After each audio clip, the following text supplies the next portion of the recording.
So last week, after I got done with comic class, a couple people were asking me if I would do an episode talking about Infinity Wars Prime, the big prequel to the giant, massive, new cosmic event Infinity Wars, plural. And I said no.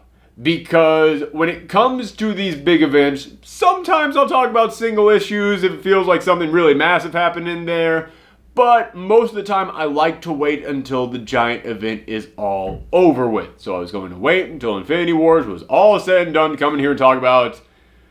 But then this week rolled around and there was literally nothing to talk about in the comic book world. So screw it, we're going to talk about Infinity Wars Prime and Infinity Wars #1 today, everybody. Now, Infinity Wars is the latest giant massive cosmic event happening over at Marvel. And you guys know me, I am not really a fan of the giant events over at Marvel. I feel like they do way too many of them. I feel like they kind of flood the market with them. And also, a lot of them never really have any build-up. They just kind of happen. And if this is going to be something that changes the Marvel Universe forever, I feel like you need a couple months or even years of build-up to it in order to kind of set the stage correctly. And also, it kind of feels cheap that if you can suddenly change everything that I know about this universe just as easily as flipping a light switch, then it just kind of feels like none of this matters to me. Infinity Wars is not like that. First thing I gotta say, right off the bat, they have actually built up to this. They have taken their time establishing everything that you need to know about this event. Jerry Dugan has been working for over a year now over on his all-new Guardians of the Galaxy series and all the little prequel build-up books to this, all just setting the stage for this event. And it shows! This actually feels, as you were reading these issues, like, oh my goodness, someone actually kind of knows what they're doing on this one. They actually have a plan going into this thing. It doesn't feel at any point while I was reading these issues like someone was writing this because they had to hit a deadline for their massive event. No, it feels like someone took the time putting all the little chess pieces where they needed to be. And it really is kind of like a giant game of chess, because what Infinity Wars is about is that after the end of the previous universe that happened in Secret Wars, basically the Infinity Stones were destroyed. But then a brand new universe was born. And with a brand new universe born, that means brand new Infinity Gems. And I know a lot of people are going to be mad because these new Infinity Gems, their colors have been changed, so now they match the colors of the Infinity Gems in the Marvel Cinematic Universe. I'm fine with that. There is actually a reason for why they would change colors. We're in a different universe, the rules are different now. I'm okay with that. As far as explanations go, going back and looking at a thing that recently happened in your universe that actually would be a good explanation for why that would happen, that's appropriate. I'm fine with that. So cool, the stones now have different colors. Fine by me. I will always kind of miss the Soul Gem being green, but hey, these things happen. What can you do? That's not a huge thing to get mad about, and as I said, there was actually an explanation for it. But with these new Infinity Stones out there in the wind, that means brand new people are going to be gathering them up. And what this storyline is about is that over in the Guardians of the Galaxy series, Gamora, who at one point in time did come into contact with the Soul Gem, and she did even live inside the Soul Gem for a while, along with some other people, she actually didn't fully make it out of the Soul Gem. In fact, it's been revealed nobody fully made it out of the Soul Gem. When you go into the Soul Gem, you leave a bit of your soul behind. And yeah, that's not the kind of thing that you can just turn a blind eye to. You can't just go, oh, I'm missing part of my soul? Guess that's just a thing now. No, have you ever lost your keys? Imagine that, but on a cosmic scale. That's what this is. And yeah, she has been going nuts, trying to think of a way to break into the Soul Gem and get that part of her back. So they have been searching for the other Infinity Stones out there, and the Guardians actually came across the Power Stone. But they're not the only ones who have found themselves in the possession of one of these new Infinity Stones. No, every one of the 6 new Infinity Gems have found themselves in the hands of a different figure in the Marvel Universe. And let me go ahead and address something that I'm sure a lot of you have questions about right now. I mentioned how I don't like how these giant massive Marvel events will just sort of start.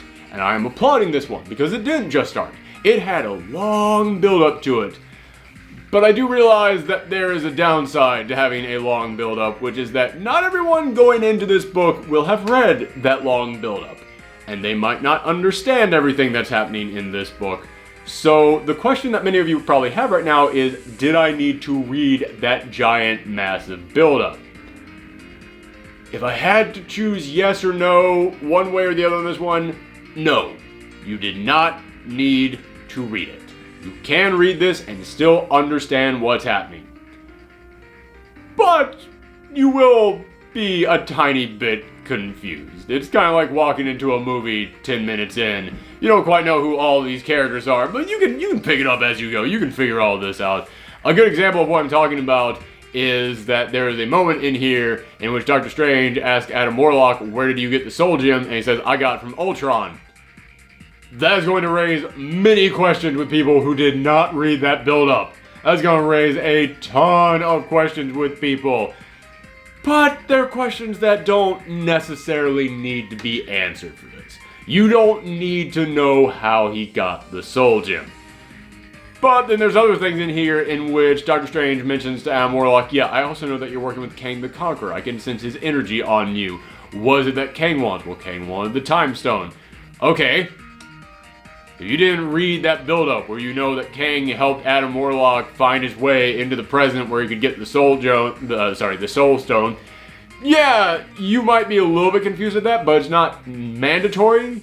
You didn't need to know that. It's not really going to affect how you read these issues. But they did make sure to stop and mention Kang the Conqueror has some kind of a deal with Adam Warlock, and it does make me curious, okay, later on will you need to know? Later on, is that going to become something important? And if it does become something important, then yeah, maybe people did need to read that issue where Adam Warlock paired up with Kang the Conqueror. So at the moment, in the Prime issue and the issue number 1, you don't need to read anything else. You can start with these books. But I'm putting a big ol' hesitation underline underneath all that because, yeah, that could change at any moment. In all honesty, the only things in here that I think might really confuse a lot of people is why Gamora really needs the Soul Stone, but I already explained that to you guys, and also why Groot can now talk.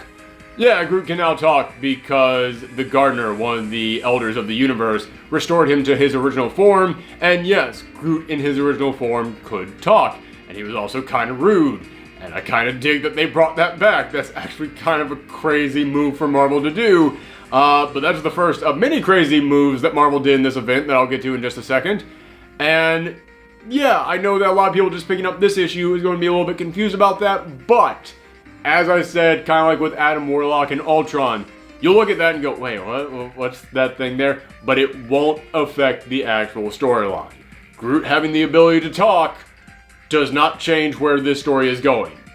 And if you're okay with that, if you're one of those people who you can read a book and just roll with the punches, that's fine. You're gonna be okay when you read this. But going back into the actual storyline itself, with all these Infinity Gems now in the hands of different owners, they have realized, alright, we need to reform the Infinity Watch, which was Adam Warlock's old group of people. Every single one of them possessed one of the stones, and they each watched over them and tried to protect them from people who wanted to use them.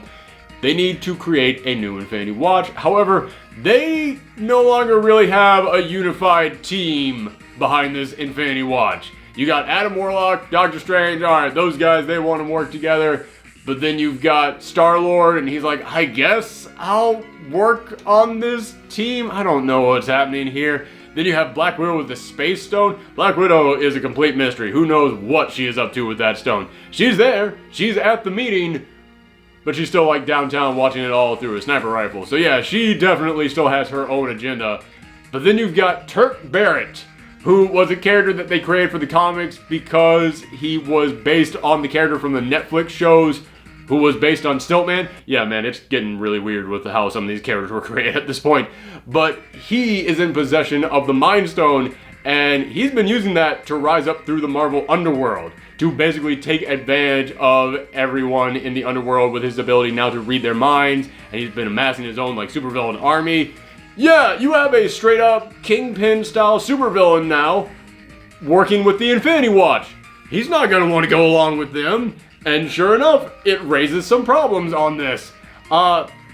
So, yeah, you've got this ragtag band of very different characters, and they all come together because they know, listen, if we got these stones, not only is there something going on inside the Soul Stone, not only is there some giant monster roaming around in the Soul Stone, and if he breaks out, he could destroy all of space and time, and we're the only ones who could stop him with these gems, but Thanos is coming. We haven't heard from Thanos yet, but listen, we got all 6 of the Infinity Gems here. He's gonna come. He's on his way. It's just his nature. It's Scorpion and the Frog here, man. He's always gonna come for those Infinity Gems. It's just in his nature. It's what he does. I'm gonna get into some spoiler stuff on here. This is the reason why everyone kept contacting me last week on Twitter saying, are you gonna talk about that thing that happened in Infinity Wars Prime? I'm gonna talk about that thing that happened in Infinity Wars Prime right now.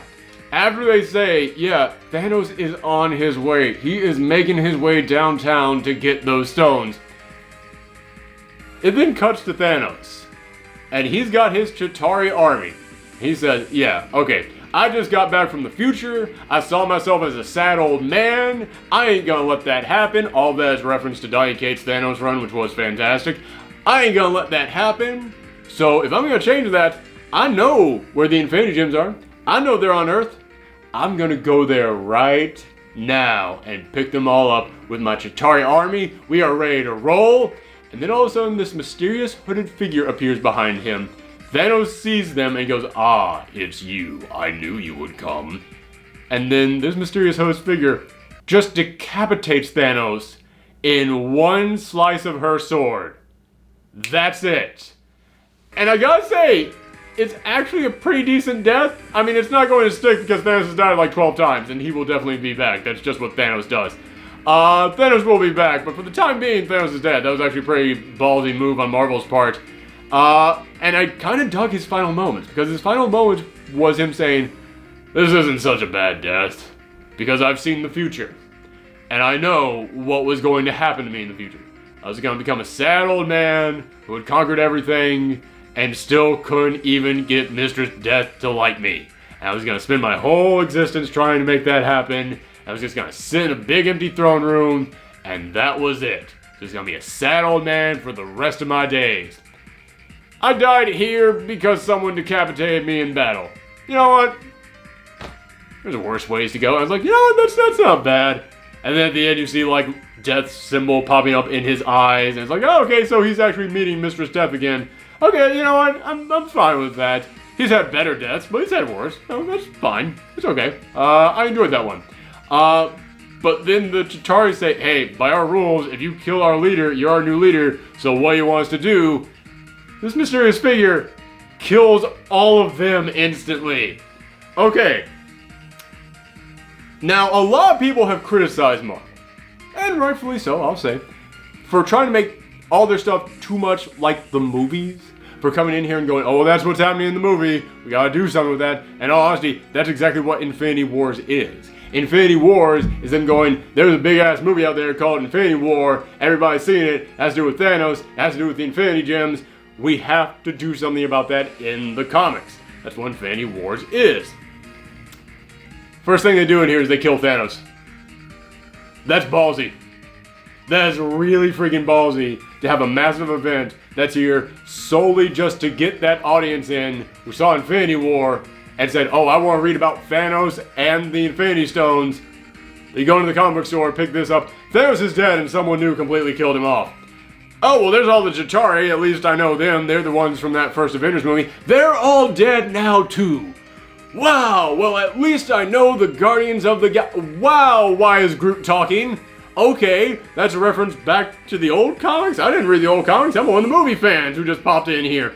Okay, that's raising some questions. I know people are going to say, well, that's not the smartest business strategy on their on Marvel's side to make something aimed at the movie audience and then make it very confusing to the movie audience. Yeah, I can agree with that.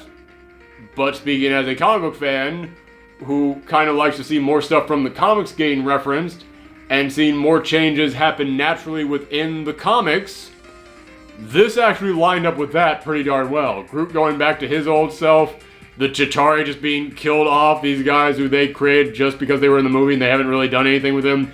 They're just dead. I'm sure they're not all dead. I'm sure a couple of them are still out there and they'll be definitely coming back for future issues, but yeah, man.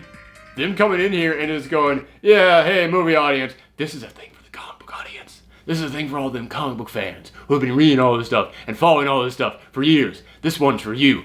And as a comic book fan, I kind of appreciate that. I understand that every now and again you gotta make stuff for the movie audience. That's just how it is. That's just how it goes down. I fully understand. I kind of have to applaud them on this one, though. Because this was the biggest opportunity they had to make something for the movie audience. And they went, here you go, movie audience. Psych! For the comic book fans! Kind of interesting that they did that. And I kind of have to applaud them on that. But the big surprises didn't end there. Because in the official issue #1 that came out today, it was all the characters going and meeting. And they were having the first meeting of the new Infinity Watch. And they were talking about how we gotta get all the Infinity Gems off of the planet Earth. We have to separate them, make sure they never come into contact with each other, otherwise someone could use them to try and take over the universe. We can't let that happen. And of course you've got Turk Barrett in there with his army of henchmen like Bullseye and Sandman and Typhoid Mary and Tombstone. They're all there and they're all ready to start some trouble. And sure enough, the moment that one of them thinks they've been betrayed, they all kind of turn each other. They start tearing into each other. Groot actually has a line in there where he's fighting Sandman, and it's incredibly goofy, but I absolutely loved it in what he said. Groot will get dirt, man. Listen, I know some people might be mad that Groot no longer just says, I am Groot, but I kind of like a Groot who says things like, Groot will get dirt, man. I don't know why, but that just kind of makes me smile. But the reason why they all turn on each other is that Turk, because he can read the minds of people who possess the stones, he's able to tell Star-Lord didn't bring the Power Stone with him. Star-Lord actually has a fake. Star-Lord got taken advantage of. And then all of a sudden, the mysterious figure who killed Thanos arrives, and they're now going by the name Requiem, because that was the name that Thanos kind of gave them right before Thanos died. And they all start fighting her, but she's the one who really has the Power Stone. But eventually Rocket is able to blast her mask off, and I would have put money down that it was Nebula. I was totally willing to believe it was going to be Nebula because she's got this little visor on that looks like it could be kind of cybernetic, and you know that Nebula is a cyborg, and also she's got blue gloves on. I was like, those might not be gloves, that might actually just be her hands, and Nebula is blue. It's Gamora. Yeah, big twist. Requiem, the person that killed Thanos, was Gamora. And she did it because, A, she was just kind of sick of Thanos. I mean, again, I talk about stuff in here that's kind of for the comic fans and how it was the natural progression of things happening in the comics.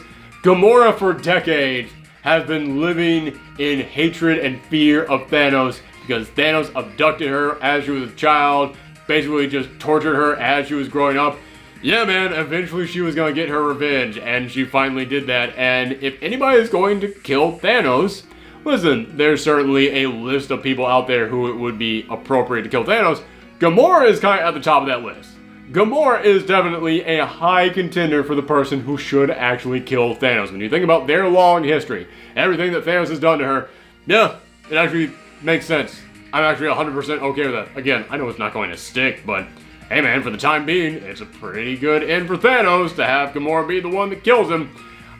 So, we have it be revealed that it was Gamora who took the Power Stone.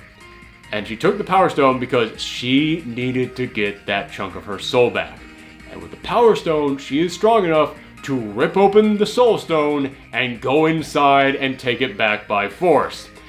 And Star-Lord, who knew she was trying to do that, knew that could also destroy the universe. So Star-Lord stands up to her and says, listen, you're not going to do this. You want that, you're going to have to go through me.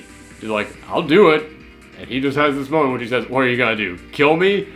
And in that one moment, I gasped. I am not kidding you. In that one panel where he's just like, what are you going to do? Kill me? I just went, oh, I know what's going to happen on the next page. And sure enough, Gamora runs him through. And it's not like she just does it in cold blood. She has this sad look on her face. Like, she doesn't want to have to do this, but she needs that part of her soul back, and she's willing to do whatever it takes to get it back. And yeah, I actually kind of felt like this scene had weight to it. She has this great line there when she says, nothing ever really dies. That's kind of an appropriate line for someone who has had her soul ripped apart and is now separated from it. Yeah, she kind of realizes that the soul is something completely different than the human body. And it's like, hey man, I'm just a walking sack of meat here. And so are you.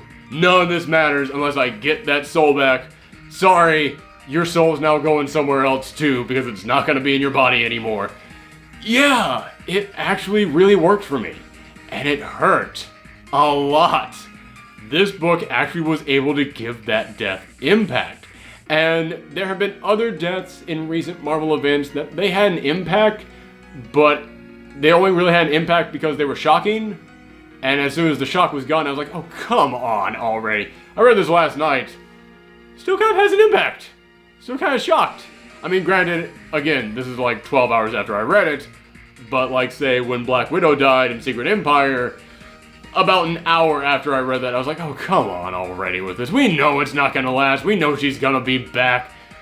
But that's because there was really, like, not a lot of emotional weight to that. There was a ton of emotional weight to this scene.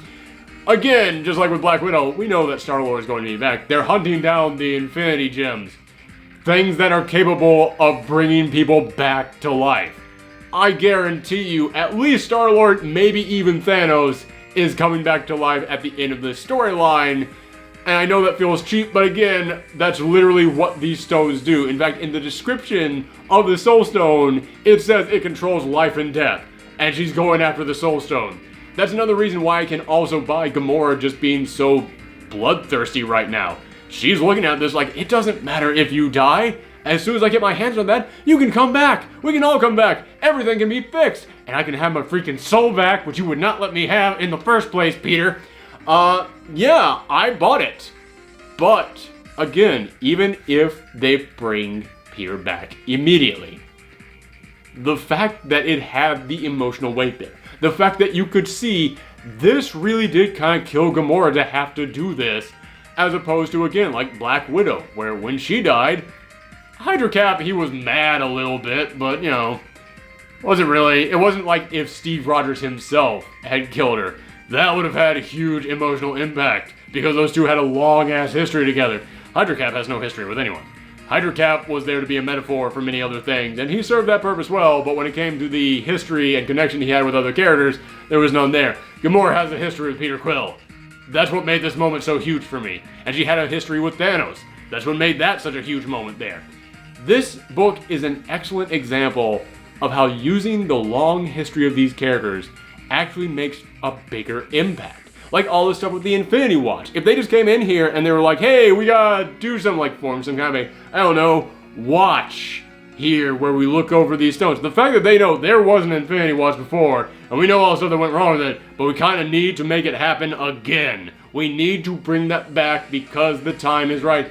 Yeah, it has a bigger impact to it. And because, you know, just like how I was mentioning the fact that they had a year of build-up in the Guardians book leading into this event gives it a bigger impact, the fact that it's also referencing back to the history that these characters had way before that Guardians book even began, yeah, it does actually make everything happening in here kind of feel like a big deal, even if they just undo it all at the end of this. And again, as I said, I kind of have to applaud Marvel that they had this book here that just looked like it was being served on a silver platter to the movie audience, screw the comic book audience, and the moment they just lifted that tray off, they just went, oh no, guess what? We gave you the wrong dish. This is the comic book reader's book. This is not for you, movie audience. Yeah, it's actually kind of stunning to me because, again, can you imagine being someone who just saw Infinity War, the movie, and you went to your comic book store and you picked this up and you've got Gamora killing Peter Quill? You would have no idea what's going on. And again, from a business standpoint, if you want to argue that's a bad move, I understand that. But man, Marvel's been doing a lot of stuff just to please the movie audience for a while. I kind of like that it's doing something just to please all those people who have been sticking with the Guardians for a long ass time, and you know these characters' history, and you know every single twist and turn that's been going on with them in the books, not the movies. I'm okay with that. It's okay to do that every now and again. This is that every now and again in which I think it's okay. So, right now, I am making it sound like I am loving this book. Like it's the giant, massive event I've been waiting on. It's pretty good. I like it. it's pretty good. I'd give like a 7.5 out of 10. Because yes, the big emotional moments that really build on these characters' history, those moments are great. I love those moments. But the rest of this book so far has felt like a lot of hinting at things to come. Like, all of them standing around talking about what they're gonna do with the Infinity Stones isn't all that exciting, but I understand it's stuff that you gotta get out of the way. All the stuff that happened in the Prime issue, in which they're talking about the situation with the Soul Stone, not that exciting, but it's hints at exciting things to come. And that's kind of where we are right now with this event. That's another one of the reasons why I kind of like to wait to talk about giant massive events until they're all done with. Because yeah, at the Prime issue and the issue number 1, it's some build-up. It's not the actual big main attraction yet. It's got main attraction moments in there, but the rest of it is just, so this is what's going on with this thing, this is what's happening with that thing, that's happening over there with this thing, and, not exactly the biggest page turner stuff. Also, speaking of page turning, these books are quick, and they're $4.99 and $5.99 each, and I was reading through this, and it was over with quick. I read these books on Comixology, so I don't have a physical book in front of me, and I'm not aware of how many more pages I have left. When I got to the end of the Prime storyline, I just looked at it and went, no. Where's the rest of this? Because I flipped through that instantly. I was like, did they just charge me $4.99 for like a 20-page book? And then I looked at, no, this thing is over 30 pages.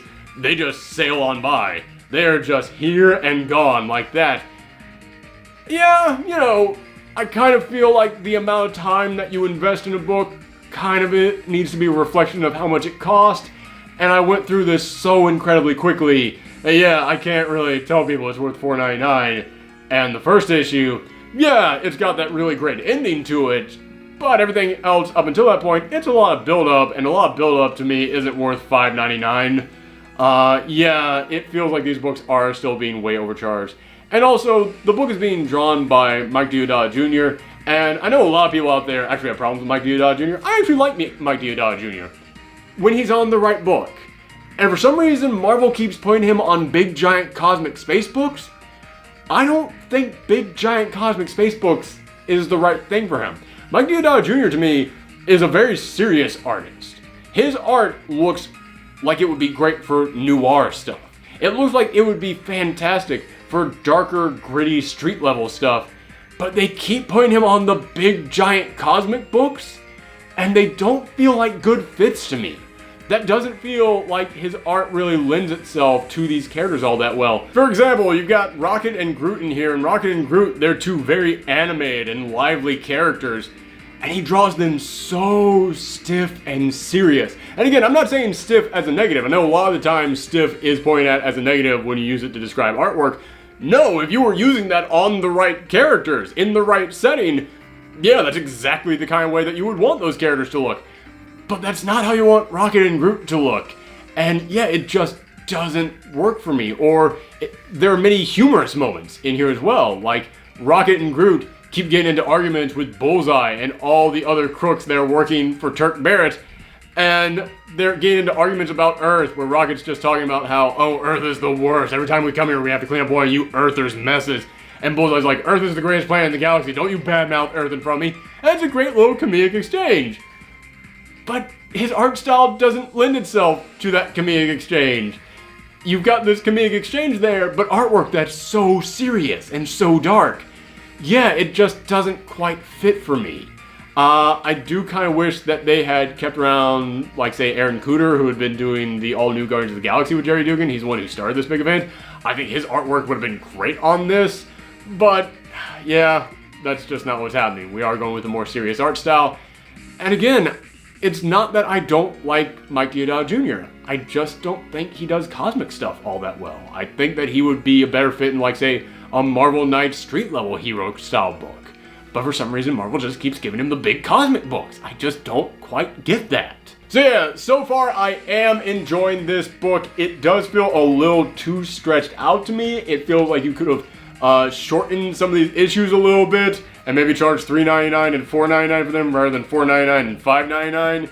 Yeah, that's the other thing. Again, I kind of have to judge these books by how much they cost. And even though there are some great moments in there, those great moments alone do not justify that price tag. I also kind of feel like, as I said, the artist, you needed someone else in here to really capture the appropriate tone of what this book was going for. Again, not that I dislike Mike Deodato Jr., I just don't think he was a good fit for this. And yeah, you did kind of need somebody who could capture the appropriate feeling of the big, crazy, cosmic scale story that you're going for. And so far, a lot of the story, it has just kind of been setting up for the main event, but I understand that's how events begin. But I do still have to applaud this book because it did have an appropriate build-up. Seeing where every single one of these chess pieces ended up was great, and it's really paying off in these issues. But at the same time, I feel like while you're going to be a little bit confused going into this if you didn't read all the prequel stuff, it's not going to stop your enjoyment. It's not going to be so confusing that you won't be able to follow what's going on. And as I said, it does have those great moments that really does feel like a giant payoff for anybody who has been sticking with these characters for that long. However, that being said, with how much Marvel is charging for every single one of these issues, I don't know if I can really recommend going and checking this out unless you just have a really big burning desire to follow these characters and what's happening. However, when it's all said and done and this book goes on sale, you know, when it comes out in trade and it's cheaper, especially if you buy these books digitally, it'll be way cheaper on Comixology by that point. Yeah, then I think it would actually be worth checking out. Again, just judging from the Prime issue and the issue number 1. But so far, I can't really recommend picking these up issue by issue, but it does feel like it's going to be a pretty decent trade. But I, of course, will change my opinion on that when it is out in trade, by which I mean when this entire event is done. Yes, when the 6th issue of this comes out, I will come back and give you all my thoughts on the event as a whole. So if you want to see that, make sure that you click that subscribe button, and also if you enjoyed this video, then make sure that you share it around the web. It's the best way to help our channel grow. Thanks for tuning in, everyone. Come back next time. Bye.